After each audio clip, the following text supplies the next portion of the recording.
بسم الله الرحمن الرحيم. الحمد لله نحمده ونستعينه ونستغفره ونؤمن به ونتوكل عليه ونعوذ بالله من شرور أنفسنا ومن سيئات أعمالنا. من يهده الله فلا مضل له ومن يضلل فلا هادي له. ونشهد أن لا إله إلا الله وحده لا شريك له. ونشهد أن سيدنا ومولانا محمدا عبده ورسوله صلى الله تبارك وتعالى عليه وعلى آله وأصحابه وبارك وسلم تسليما مزيدا. أما بعد فأعوذ بالله من الشيطان الرجيم. بسم الله الرحمن الرحيم.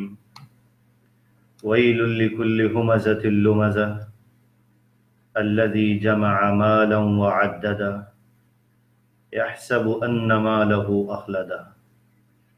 صدق الله العظيم وبلغنا رسوله النبي الصادق المصدوق الأمين ونحن على ذلك لمن الشاهدين والشاكرين والحمد لله رب العالمين. اللہ تعالیٰ نے انسان کو دنیا میں بھیجا. جب وہ آیا تھا تو اپنے ساتھ کسی قسم کا کوئی بھی ذخیرہ لے کر نہیں آیا تھا. نہ اس کے پاس روپیہ تھا، نہ پیسہ، نہ جائیداد، نہ علم، نہ فن، نہ ہنر. بالکل خالی ہاتھ آیا تھا. اور جب یہ انسان دنیا سے جاتا ہے تب بھی خالی ہاتھ جاتا ہے. ہر شخص جانتا ہے کہ دنیا کو فتح کرنے والا سکندر جب دنیا سے گیا تھا تو وہ بھی خالی ہاتھ ہی گیا تھا. اس کے خالی ہاتھ، کفن سے باہر نکلے ہوئے ہاتھ، دنیا کو یہ پیغام دے رہے ہیں کہ تم بھی دنیا سے خالی ہاتھ ہی واپس جاؤ گے. انسان کہتا ہے میرا مال میرا مال میرا مال. رسول اکرم صلی اللہ علیہ وسلم نے ارشاد فرمایا کہ انسان جو یہ کہتا ہے نا کہ میرا مال میرا مال میرا مال، فرمایا انسان کا مال صرف 3 چیزیں ہیں. ایک وہ لقمہ جو اس نے کھا لیا اور ختم ہو گیا. دوسرا وہ لباس جو اس نے پہن لیا اور پرانا ہو گیا. اور تیسرا وہ مال جو انسان نے اپنی آخرت کو سنوارنے کے لیے آگے بھیج دیا. اس کے علاوہ جو کچھ ہے وہ سب اس کے ورثہ کا ہے، اس کا اپنا نہیں ہے. حساب اسے دینا پڑے گا، مزے اس کے ورثہ کریں گے. قبر میں پوچھ گچھ اس سے ہوگی، حساب اسے دینا پڑے گا، لیکن مرنے والے کے ورثہ پھر اس پیسے سے مزے کرتے ہیں. تو انسان کے پاس جو کچھ بھی ہے وہ انسان اپنے ساتھ لے کر نہیں آیا تھا. دنیا میں آنے کے بعد اللہ نے اسے عطا فرمایا. اللہ کے دینے سے وہ مالدار ہوا. اگر اللہ اس کے لیے دولت کا، جائیداد کا، علم کا، ہنر کا اور فن کا فیصلہ نہ فرماتا تو ایڑی چوٹی کا زور لگا کر بھی اسے کچھ حاصل نہ ہو سکتا تھا. یہ اللہ ہے جو اپنے بندوں کے رزق کو کشادہ اور تنگ کرتا ہے. اللہ یبسط الرزق لمن یشاء من عباده ویقدر له. اللہ اپنے بندوں میں سے جس کا رزق چاہتا ہے کشادہ کر دیتا ہے اور جس کا رزق چاہتا ہے تنگ کر دیتا ہے. یہ مال و دولت کی تقسیم اللہ نے انسان کے اختیار میں نہیں رکھی کہ انسان اپنی مرضی سے مال و دولت کے خزانے اور اس کے دفینے اور اس کے خزینے حاصل کر لے. یہ اللہ کی تقسیم ہے. جسے چاہتا ہے جتنا چاہتا ہے دے دیتا ہے.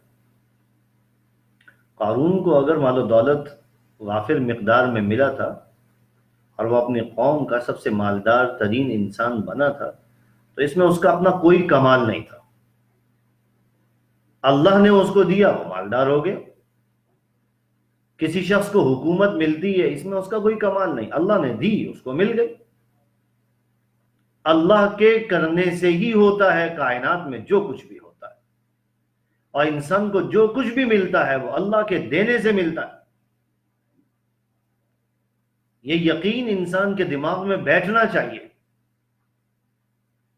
بہت سارے لوگ یہ کہتے ہیں انما اوتیتہ علی علم، یہ جو مال مجھے ملا نا یہ میرے علم کی وجہ سے ملا ہے، میرے فن کی وجہ سے، میرے ہنر کی وجہ سے. یہ جو مقام اور منصب اور یہ عہدہ اور یہ دنیا کی زندگی کی راحتیں جو مجھے ملی ہیں، میں نے بڑی مار کھائی ہے، میں نے بڑی محنت کی ہے، میں نے بہت کوششوں کے بعد، بہت رگڑا کھانے کے بعد اس سارے سٹیٹس کو اور اس سارے مال و دولت کو حاصل کیا ہے.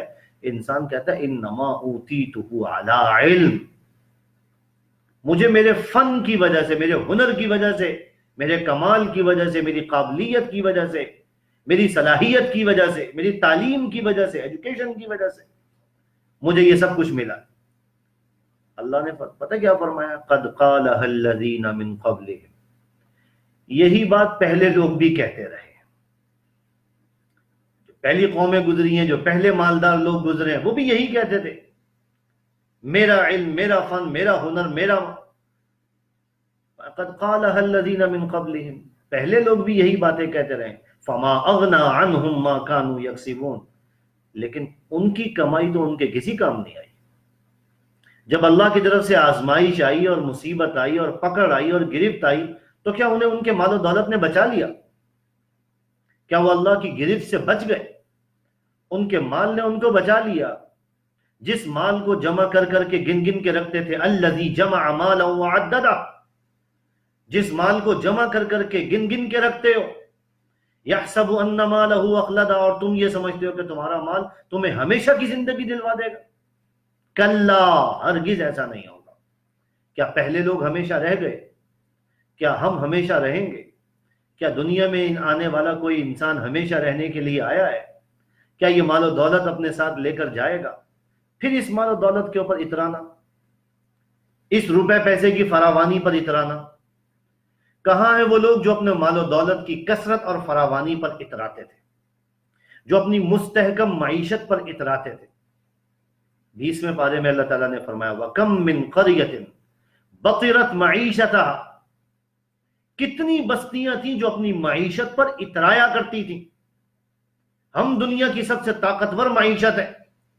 فَتِلْكَ مَسَاكِنُهُمْ لَمْ تُسْكَن مِّن بَعْدِهِمْ إِلَّا قَلِيلًا، یہ ان کی رہائش گاہیں ہیں، ان کے بعد بہت کم آباد ہوئی ہیں. کہاں گئی ان کی معیشت اور کہاں گیا ان کا اقتصادی میزانیہ؟ نہ ان کی معیشت ان کے کسی کام آئی اور نہ ان کی اقتصادیات ان کے کسی کام آئی. آج دنیا کے اندر، پوری دنیا کے اندر جو لوگ عالمی چیمپئن بنے ہوئے تھے معیشت کے، کہاں ہے ان کی معیشت؟ ان کی معیشت کا استحکام کہاں ہے؟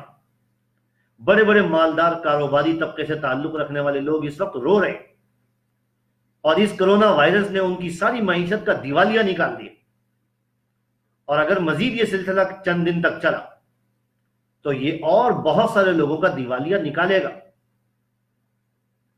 لوگ پریشان ہیں، لیکن اس کے باوجود کسی کی سمجھ میں یہ بات نہیں آ رہی کہ ہمیں اس مال و دولت پر اترانے کے بجائے اس مال و دولت کو اللہ کے نام پر خرچ کرنے اور اللہ کی رضا حاصل کرنے کا ایک وسیلہ بنانا چاہیے. یہ مال و دولت اس لیے نہیں کہ اس پر اترایا جائے. لا تفرح، مت اترایا کرو. ان اللہ لا يحب الفرحین، اللہ اترانے والوں کو پسند نہیں کرتا. ان اللہ يحب المتصدقین، اللہ صدقہ کرنے والوں کو پسند کرتا ہے. اس لیے اس مال و دولت پر اترانے کے بجائے اس کو اللہ کے نام پر خرچ کرنا چاہیے. یہ پانی کا بلبلہ ہے، یہ جو ایک دم جو ہے وہ اوپر چڑھ کے جاتا ہے نا، اسی طرح سے اس کو زوال بھی آتا ہے.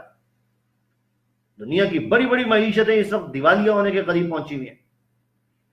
اس لیے مال و دولت پر اترانا اور غربا کو اور فقراء اور ضرورت مندوں اور مستحقین کو حقیر سمجھنا، یہ انسان کی کم فہمی ہے.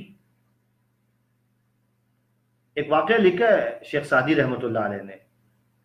شیخ سعدی رحمۃ اللہ علیہ کو اللہ تعالیٰ نے ایسا یعنی ذوق عطا فرمایا تھا کہ وہ چھوٹی چھوٹی حکایتوں میں، چھوٹی چھوٹی مثالوں میں بڑی بڑی بات کہہ جایا کرتے تھے. فرماتے ہیں کہ 2 آدمی ایک قبرستان کے اوپر بیٹھے ہوئے تھے. ان میں سے ایک آدمی مالدار تھا، مالدار کا بیٹا تھا. دوسرا غریب تھا اور غریب کا بیٹا تھا. وہ دونوں قبرستان میں بیٹھے ہوئے تھے اپنے اپنے باپ کی قبروں پر. جو غریب باپ کا بیٹا غریب تھا اس کے باپ کی قبر کچی تھی، اور جو مالدار باپ کا مالدار بیٹا تھا اس کے باپ کی قبر پکی تھی. عام طور پر ہم لوگ بھی پکی قبروں کے پجاری ہوتے ہیں نا، پکی قبروں پہ جا کے پھول چڑھاتے ہیں. کچی قبروں کو تو گورکن بھی دفن کر دیتا ہے، ختم کر دیتا ہے، اس کے اندر لا کے دوسرے مردے دفن کر دیتا ہے. تو دونوں آپس میں بیٹھے ہوئے نا اپنے اپنے باپ کی قبر کے اوپر بیٹھے ہوئے تھے، تو ایک دم بات چلی. تو وہ جو مالدار تھا نا وہ کہنے لگا کہ میرے باپ کی قبر دیکھ، رنگین سنگ مرمر لگا ہوا ہے، اس کا تعویذ اتنا قیمتی ہے، اور کسی قسم کے زمانے کی حوادث سے آفات سے اسے کوئی نقصان نہیں پہنچنے والا، یہ اپنی جگہ پر ہی ہے. ایسا بہترین قیمتی اور مہنگا پتھر میں نے لگوایا ہے. اور تیرے باپ کی قبر کچی مٹی کی، ذرا بارش پڑتی ہے تو قبر بیٹھ جاتی ہے، ذرا کچھ ہوتا ہے تو مٹی جو ہے وہ اڑ جاتی ہے. کچھ عرصے کے بعد جیسے تیرے باپ کا نام و نشان مٹ گیا، تیرے باپ کی قبر کا نام و نشان بھی مٹ جائے گا، اور یہاں پر آ کر فاتحہ خوانی کرنے والا بھی کوئی نہیں ہوگا، اور کسی کو پتہ بھی نہیں چلے گا کہ یہاں پہ کون دفن تھا. میرے باپ کی قبر ہمیشہ رہے گی. ایسا زبردست میں نے کتبہ لگوایا ہے، پورے اس کے اوپر القابات لکھوائے ہیں، ساری دنیا کو پتہ چلتا ہے کہ یہ کس کی قبر ہے، سب اس کا تعارف لکھا ہوا اس کے اوپر. تیرے باپ کی قبر کے اوپر سراہنے پر تو ایک کتبہ بھی نصیب نہیں ہے. گویا اس نے اس کو اپنے مال و دولت کا اور اپنے باپ کی مال و دولت کا جو ہے وہ تانا دیا، اس نے اس کو اس کی غربت کا، اس کے فقر و فاقہ کا اور اس کی تنگ دستی کا اس کو تانا دیا کہ تو اپنے باپ کی قبر تک مضبوط نہیں کروا سکا، اور تو کیا کرے گا.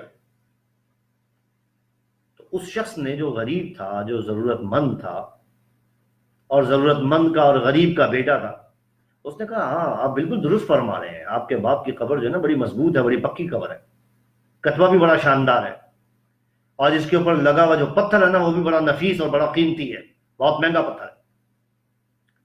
اور جو آپ نے اس کے یعنی مٹی ڈالنے سے پہلے جو آپ نے اس کے اوپر سلیبیں لگوائی ہیں وہ بھی بڑی مضبوط ہیں. اور یہ بات بھی درست ہے کہ میرے باپ کی قبر کچی ہے، اور یہ بات بھی درست ہے کہ مٹی اڑ جاتی ہے، اور یعنی کچھ عرصے کے بعد جو ہے وہ لوگ اس قبر کا نام و نشان بھی بھول جائیں گے، اور اس کے سراہنے پر کوئی کتبہ بھی نصب نہیں. یہ بات بھی بالکل درست فرمایا آپ نے.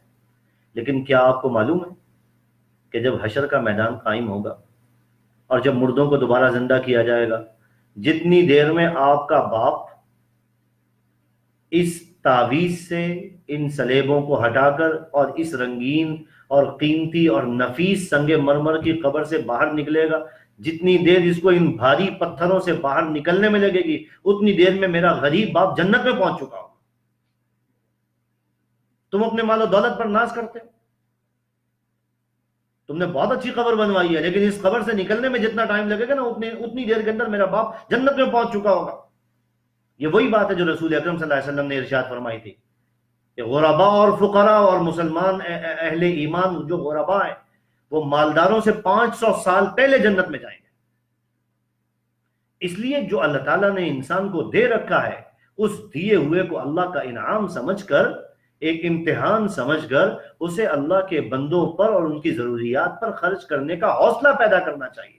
ابھی رمضان آنے والا ہے، اور اس کرونا وائرس کی وجہ سے بہت سارے لوگوں کی معیشت متاثر ہو چکی ہے، جو غرباء ہیں، جو ضرورت مند ہیں.